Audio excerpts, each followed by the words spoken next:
Luke, everyone in the game knows that when you start a fuel-related issue, especially on a diesel, it can get very expensive very quickly when you start looking at parts and labour.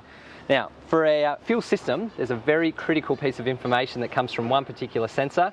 That's the fuel rail pressure sensor. Yeah, correct. On a modern day diesel, the engine management system relies on knowing what the actual fuel pressure is in the rail in order to run the injection system correctly.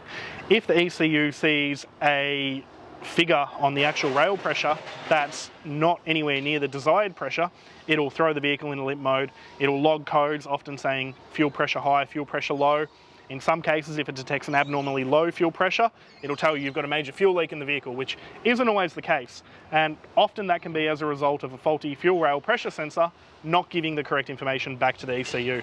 Now, when techs are considering their options here and going down that diagnostic workflow, in some instances, the OEM only provide a replacement rail with that sensor in it.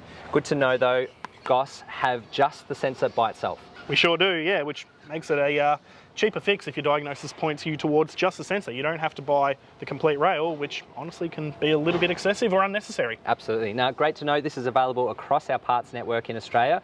Just keep it in mind that unit can be done and purchased by itself. Certainly. Thanks, Luke.